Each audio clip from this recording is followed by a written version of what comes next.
जादुई कटहल का पेड़। जोधपुर गांव में राजू नाम का एक आदमी रहता था। उसके पास एक छोटा सा जमीन का टुकड़ा था जिस पर कुछ कटहल के पेड़ लगे हुए थे और यही राजू की आमदनी का जरिया था। उसके परिवार में उसकी पत्नी और उसके माता पिता रहते थे। राजू की पत्नी सीमा भगवान में बहुत विश्वास रखती थी। आज कच्चे पक्के काफी सारे कटहल पेड़ से उतर गए हैं। आज दूसरे गांव जाकर कटहल बेचूंगा। यही समय होता है जब लोग कटहल का अचार या चिप्स बनाते हैं। अरे हाँ सीमा, चिप्स से याद आया, तुम भी तो बनाओ ना। जी ठीक है, आज के कटहल तो तुम बेचकर आ जाओ, लेकिन जो कल लेकर आओगे ना उसमें से 2 कटहल घर के लिए भी लेकर आना। हाँ हाँ बहू, बहुत ज्यादा बना लेना, तू बनाती भी तो बहुत अच्छे है। जी माँ जी।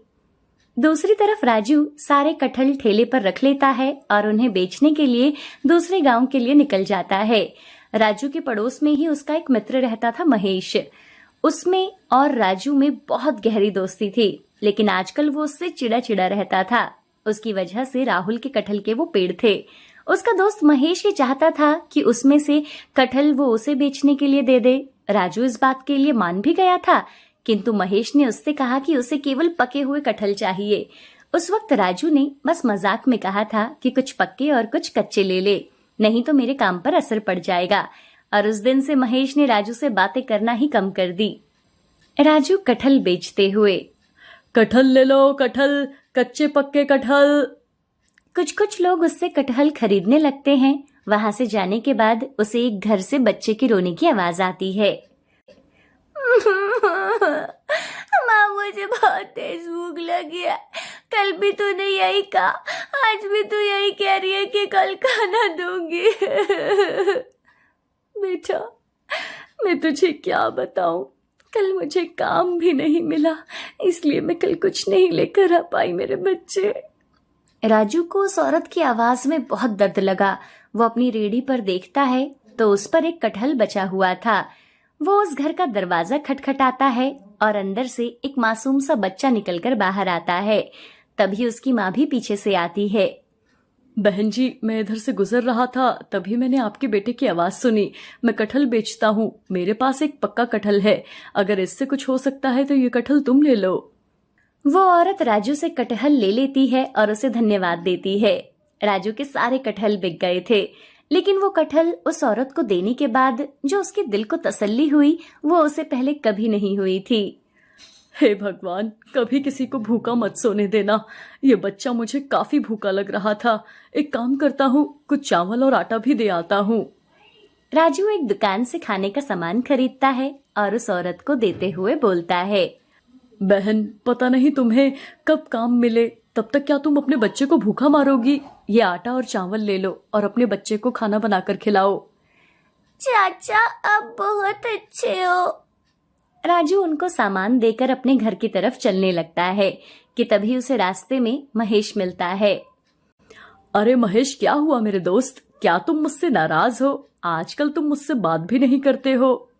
तुझे तो पता है कि मेरा काम छूट गया है। मैंने उस दिन तुमसे कहा था कि मुझे पक्के कटहल दे दो, तुमने तो मना कर दिया। नहीं मेरे भाई, तू गलत कह रहा है।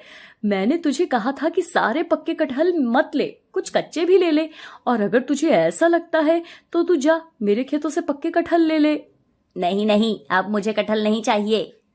ऐसा बोलकर महेश वहां से चला जाता है और राजू घर की तरफ आ जाता है। महेश मन ही मन में सोचता है कि आजकल इसकी आमदनी बहुत हो रही है। जब देखो बड़ा खुश रहता है। तभी वो एक जगह रुक जाता है और वहीं पर राजू का एक छोटा सा खेत था जहां पर कटहल के पेड़ लगे थे। ना रहेगा बांस और ना बजेगी बांसुरी, मैं इसके सारे कटहल तोड़कर बेच दूंगा और पेड़ों को काट दूंगा। आजकल बहुत इतराता फिरता है ना। रात को वो चुपके से राजू के खेत में जाता है और उसके पेड़ से सारे कटहल तोड़ लेता है और उसके सब पेड़ों को काट देता है। अगली सुबह जब राजू अपने खेत पर जाता है तो कटे हुए पेड़ों को देखकर वो रोने लगता है। हे भगवान, ये सब किसने किया? कौन है जिसे मैं खाता कमाता अच्छा नहीं लगता? रोते हुए वो अपने घर आता है और अपनी पत्नी से कहता है, भाग्यवान, मेरा सारा रोजगार ही खत्म हो गया। किसी ने मेरे सारे पेड़ काट दिए और कटहल चुरा कर भी ले गया। मेरा तो किसी से झगड़ा भी नहीं है। फिर भला कौन ऐसा कर सकता है जो मेरे साथ ये सब कर गया। जी आप चुप हो जाओ, बच्चों की तरह रोने से कुछ नहीं होगा। भगवान को जो मंजूर था वो हो गया। चलो वहां पर चलकर देखते हैं। देखो बेटा, बहुत बुरा हुआ, किंतु इस तरह रोने से कुछ नहीं होगा। बाबा, अब क्या होगा? घर का खर्चा कैसे चलेगा बाबा? जी ऊपर वाले पर यकीन रखो। मैं जानती हूँ आपने आज तक कभी किसी का बुरा नहीं किया और आपके दिल में तो सदा सबके लिए प्यार होता है। राजू और सीमा अपने खेत में जाते हैं। खेत में वो कटहल के पेड़ कटे हुए थे। राजू सब पेड़ों को सीमा की मदद से एक साइड लगा रहा था कि तभी उसे एक कटहल के पेड़ पर कटहल का छोटा सा फल दिखाई देता है और वो उसे तोड़ देता है। बस एक यही कटहल बचा हुआ है, बाकी सब वो लोग ले गए जिसने पेड़ काटे थे। जी बड़ी मुश्किल की घड़ी है। अगर हम अब कटहल के पौधे लगाएंगे तो उन्हें होने में तो 2-3 साल लग जाएंगे। इन 2-3 सालों में हम क्या करेंगे जी? हे प्रभु हमारी मदद कर। मुझे आप पर पूरा विश्वास है, आप हमारे साथ कुछ भी गलत नहीं करोगे। मुझे आप पे पूरा भरोसा है। राजू और सीमा नए पौधे लगाने के बारे में सोचते हैं और अपने घर आ जाते हैं। सीमा के हाथ में एक छोटा सा कटहल था जिसे वो रसोई में रख देती है। पूरा दिन ऐसे ही उदासी में निकल जाता है। शाम को खाना खाकर सब सो जाते हैं। तभी रात के 1 बजे सीमा की आंख खुलती है और वो देखती है कि रसोई में बड़ी सुनहरी रोशनी आ रही है। वो धीरे से राजू को आवाज देकर उठाती है। सुनिए जी, मुझे लगता है ना रसोई में कोई है। हाँ सीमा, मुझे भी लग रहा है। देखो तो कितनी रोशनी है वहाँ, चलो चलकर देखते हैं। वो दबे पांव रसोई की तरफ जाते हैं और अंदर झांक कर देखते हैं तो कटहल का फल बीच में से कटा हुआ था। वहाँ छोटे छोटे बौने रसोई की स्लैब पर चल रहे थे। बौने उनको देखकर कटहल में छुपने की कोशिश करते हैं। तभी राजू उनमें से एक को पकड़ लेता है। कौन हो तुम? हम सब तुम्हारे कटहल के खेत में ही रहते हैं, वही हमारा घर है। जब उस आदमी ने पेड़ काटे तो हमने किसी तरह अपने आप को छुपा लिया। कोई और जगह देखने वाले ही थे कि तुम हमें यहाँ अपने घर ले आए। हम जादुई बौने हैं। वो तुम्हारी रसोई में से बहुत अच्छी खाने की खुशबू आ रही थी, इसलिए हम सब ने वो सारा खाना खा लिया। वो खाना खाकर हमें जो तृप्ति हुई है उसके लिए हम सब तुम्हें कुछ देना चाहते हैं। तुम क्या दोगे मुझे? भगवान ने मेरे सारे कटहल के पेड़ मुझसे छीन लिए हैं, जिनसे मैं अपने परिवार का पालन पोषण कर रहा था। परेशान मत हो, ये लो तुम कटहल के बीज, इसे जाकर अपने खेतों में बो देना। ये जादुई कटहल के बीज हैं। एक ही रात में ये बड़े बड़े पेड़ बन जाएंगे और उन पर कटहल भी आ जाएंगे। वो जादुई कटहल के पेड़ होंगे, इसलिए उनको कोई भी काट नहीं पाएगा। जो उनको काटने आएगा तो फिर उसे पछताना पड़ेगा। मैंने कहा था ना, भगवान हमारे साथ कुछ गलत नहीं होने देगा। बहन, तुम बहुत ही स्वादिष्ट खाना बनाती हो। सालों बाद हमने इंसानों के हाथ का खाना खाया है।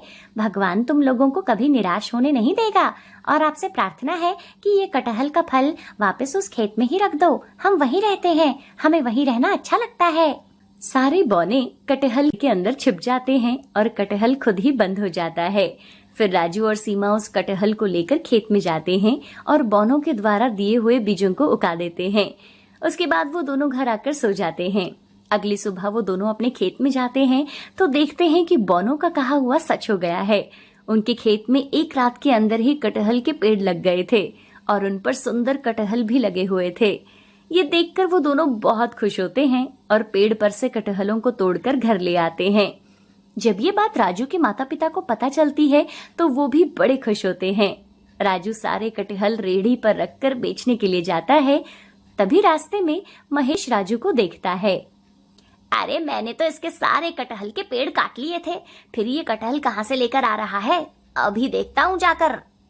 फिर महेश राजू के खेत में जाता है और देखता है कि वहाँ फिर से कटहल के पेड़ लग गए हैं और उन पर बहुत सारे कटहल भी लगे हुए हैं। उसे अपनी आंखों पर यकीन ही नहीं होता कि ये कैसे हो सकता है। वो कई बार आंखें मल मल कर देखता है और मन ही मन ठान लेता है कि वो रात को फिर से राजू के इन कटहलों के पेड़ों को काट देगा और सारे कटहल भी तोड़ देगा। और रात को जब सभी सोए हुए थे तो वो राजू के कटहल के खेत में आता है। लगता है उसके पास कोई जादुई छड़ी हाथ लग गई है, वरना ऐसे कैसे हो सकता है। मैंने तो सारे कटहल तोड़ लिए थे और पेड़ों को भी काट दिया था, तो फिर ये कटहल कैसे लदे खड़े हैं। महेश शारी से कटहल के पेड़ को काटने लगता है कि तभी उसे अपने पैरों के पास कुछ रेंगता हुआ दिखाई देता है। वो रोशनी करके देखता है तो उसके पैरों तले से जमीन ही खिसक जाती है। वहां सांप ही सांप थे। वो उनके डर के मारे जैसे तैसे वहां से भागने लगता है कि तभी एक बड़े से पत्थर से टकरा जाता है और उसका पैर टूट जाता है। पूरी रात इसी तरह दर्द से वो करहाता रहता है। अगली सुबह जब राजू अपने खेत में जाता है तो वो महेश को अपने खेत में ऐसी हालत में देखकर हैरान हो जाता है। माफ कर दे राजू मुझे, मैंने ही तेरे कटहल चोरी किए थे और फिर पेड़ भी काट दिए थे और मुझे उसकी सजा भी मिल गई, जो मेरे लिए बड़ी भयानक थी। अरे मेरे आसपास सांप थे और मेरे पैर की हड्डी भी टूट गई मेरे भाई। मैं तो तुम्हें अपना दोस्त समझता था और तुमने मेरे साथ ऐसा किया। जो दूसरों के लिए गड्ढा खोदता है वो खुद ही उसमें गिरता है, और तुम्हारे साथ भी वही हुआ है। पर राजू अपने दोस्त को ऐसी हालत में नहीं देख सकता था, इसलिए वो उसे हॉस्पिटल ले जाता है और उसका इलाज करवाता है। उसके बाद राजू और उसकी पत्नी सीमा खुशी खुशी अपना जीवन बिताने लगते हैं। अरुण के माता पिता एक किसान थे।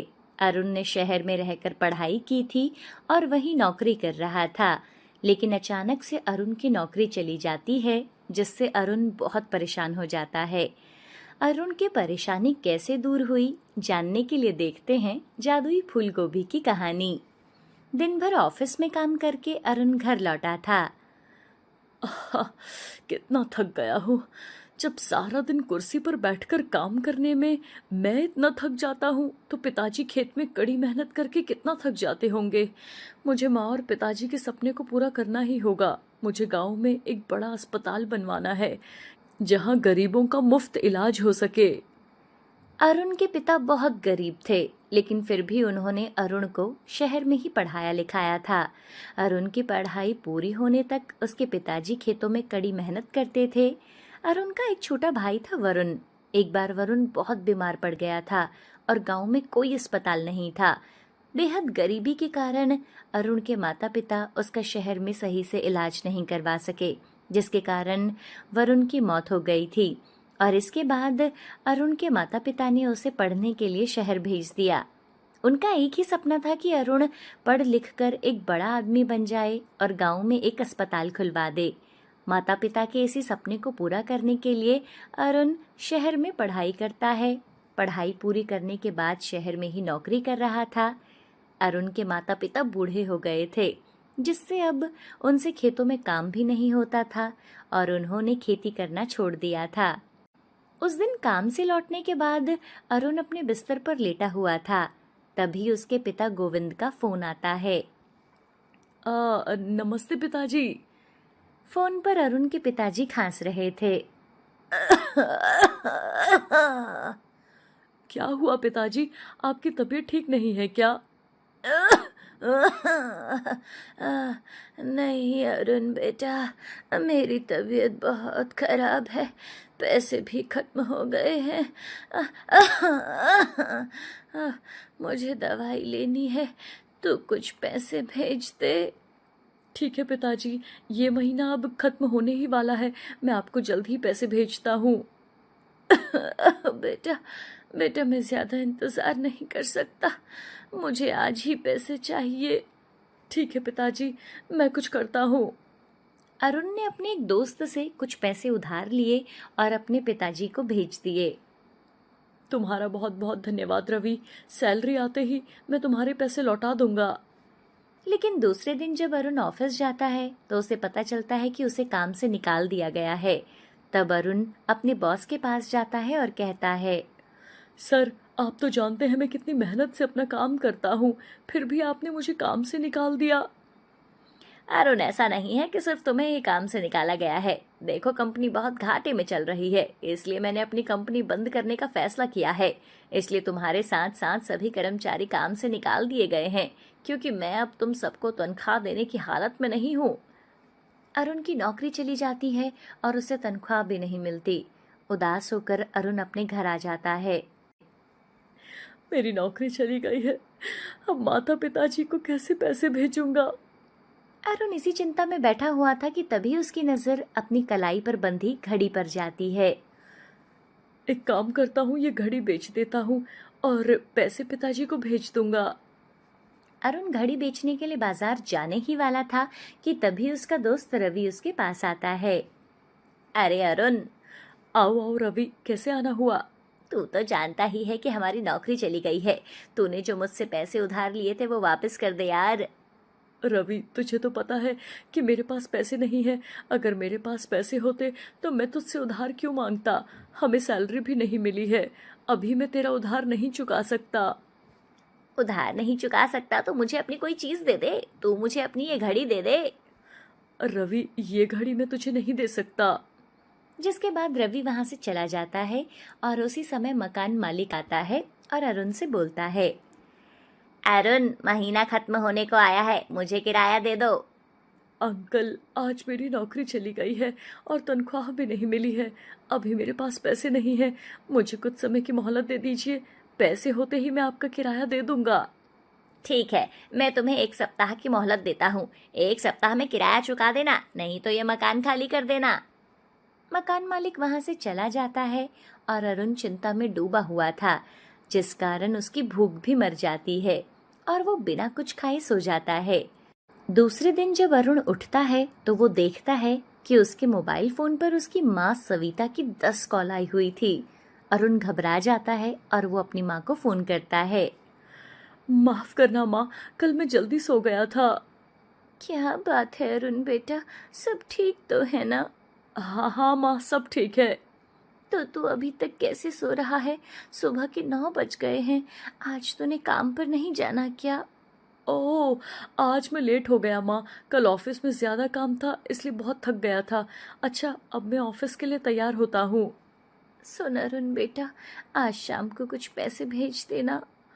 ठीक है माँ, मैं आज शाम को कुछ पैसे जरूर भेज दूंगा। ठीक है बेटा, अपना ध्यान रखना। अरुण फोन रख देता है। अब मैं क्या करूं?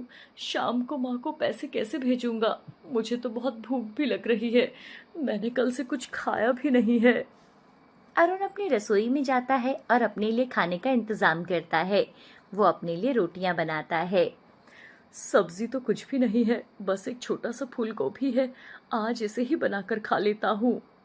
अरुण चाकू लेकर आता है और फूल गोभी को काटने लगता है। अरुण फूल गोभी को काटने ही वाला था कि तभी वो फूल गोभी बोल पड़ता है, मुझे मत काटो अरुण, मैं एक जादुई फूल गोभी हूँ। फूल गोभी को बोलता देख अरुण डर जाता है और फूल गोभी उससे नीचे गिर जाती है। मुझे उठाओ अरुण और संभाल कर रखो, मैं बड़े काम की सब्जी हूँ। तुम्हारी सारी मुश्किलें मैं दूर कर सकता हूँ। तुम मेरी मुश्किलें दूर कैसे कर सकते हो? तुम तो एक छोटे से फूल गोभी हो। मैं देखने में छोटा हूँ लेकिन जादुई हूँ। अच्छा, तो तुम कैसा जादू कर सकते हो? अभी दिखाता हूँ मैं अपना जादू। उस गोभी के अंदर से ढेर सारे गोभी निकलने लगते हैं और सभी गोभी के पकोड़े में बदल जाते हैं, जिससे अरुण के घर में गर्मा गर्म गोभी के पकोड़ों का ढेर लग जाता है। इतने सारे गोभी के पकोड़े, लेकिन मैं इनका क्या करूंगा? अरुण, तुम इन पकोड़ों को बेचकर पैसे कमा सकते हो। ये पकोड़े बहुत ही स्वादिष्ट हैं, जरा इन्हें खाकर तो देखो। ये तो सच में ही बहुत स्वादिष्ट है, लेकिन लोग क्या कहेंगे कि एक अच्छी नौकरी करने वाला गोभी के पकोड़े बेच रहा है। अरे, मेरे माता पिता को इसके बारे में पता चला तो वो मेरे बारे में क्या सोचेंगे? उन्हें कुछ नहीं पता चलेगा। तुम्हें आज अपनी माँ को पैसे भेजने हैं ना? हाँ, भेजने तो हैं। तो चलो इन पकोड़ों को बेचने निकल जाओ। ठीक है। अरुण पहले खुद तो गोभी के पकोड़ों के साथ रोटियां खाता है और उसके बाद उन पकोड़ों को बेचने के लिए निकल जाता है। अरुण के गोभी के पकोड़े इतने स्वादिष्ट होते हैं कि लोगों ने अपने घर वालों के लिए भी पैक करवाना शुरू कर दिया। शाम तक अरुण के पास इतने पैसे इकट्ठा हो जाते हैं कि वो अपनी माँ को भेज सके। शाम को जब अरुण घर पर जाता है तो उस गोभी ने उससे कहा, आ गए तुम, सारे पकोड़े बिक गए। हाँ, और मैंने अपनी माँ को भी पैसे भेज दिए। अब मैं तुम्हें कल और ज्यादा पकोड़े दूंगा। ठीक है। अरुण खाना खाकर सो जाता है। दूसरे दिन सुबह जब वो सोकर उठता है तो जादुई गोभी ने पहले से भी ज्यादा पकोड़े बना दिए थे। अरुण सारे पकोड़े लेकर बेचने चला जाता है। उस दिन उसने पहले से भी ज्यादा पैसे कमा लिए थे। उसने अपने दोस्त रवि के पैसे लौटा दिए। अब अरुण रोज उस जादुई गोभी के दिए हुए पकोड़ों को बेचा करता। लोगों को उसके गोभी के पकोड़े इतने अच्छे लगते थे कि वो उसका इंतजार किया करते थे। अरे मुझे आधा किलो गोभी के पकोड़े देना भैया। हाँ, मुझे भी आधा किलो गोभी के पकोड़े चाहिए भाई साहब। साहब, सारे पकोड़े तो खत्म हो गए हैं। मेरे पास सिर्फ आधा किलो पकोड़े ही बचे हुए हैं। मैं आप में से किसी एक को ही दे सकता हूँ। मुझे दे दो, मैं तुम्हें इन पकोड़ों के 100 रुपए दूंगा। नहीं नहीं, मुझे दे दो, मैं तुम्हें 200 रुपए दूंगा। लोग महंगी कीमत देकर उसके पकोड़े खरीदने लगते हैं। अब अरुण ने मकान मालिक का किराया भी चुका दिया। जादुई गोभी कभी नहीं सूखती, वो हमेशा ताजी ही रहती थी। उससे रोज ढेर सारी गोभी निकलती और वो गोभी पकोड़ों में बदल जाती। धीरे धीरे गोभी के पकोड़े बेचकर अरुण अपनी एक दुकान खोल लेता है। वहां वो पकोड़ों के साथ साथ चाय भी बेचने लगा। दूर दूर के लोग उसके गोभी के पकोड़े खाने आते। धीरे धीरे उसके पकोड़ों का बिजनेस एक बड़े व्यापार में बदल जाता है। वो शहर के बड़े बड़े होटलों और रेस्टोरेंट में अपनी गोभी के पकोड़े डिलीवर करने लगा। अब वो बहुत अमीर आदमी बन चुका था। उसने गांव में एक अस्पताल बनवाया जहां वो गरीब लोगों का मुफ्त में इलाज करवाता था। इस तरह से उसने अपने माता पिता का सपना पूरा किया। वो गांव जाकर अपने माता पिता को भी शहर ले आता है। बेटा, तूने शहर में रहकर कितनी तरक्की कर ली है। नहीं माँ, ये सब जादुई गोभी की वजह से ही हो पाया है। जादुई गोभी? हाँ माँ, इस गोभी को कभी मत काटना। इसी को बेचकर मैंने पैसे कमाए हैं। तुम्हारा बहुत बहुत धन्यवाद जादुई फूल गोभी। अरुण बहुत ही नेक इंसान है, इसलिए मैंने अरुण की मदद की और हमेशा करता रहूंगा। जादुई फूल गोभी अरुण के परिवार का सदस्य बन चुका था और अब वो वहीं उनके साथ रहने लगा।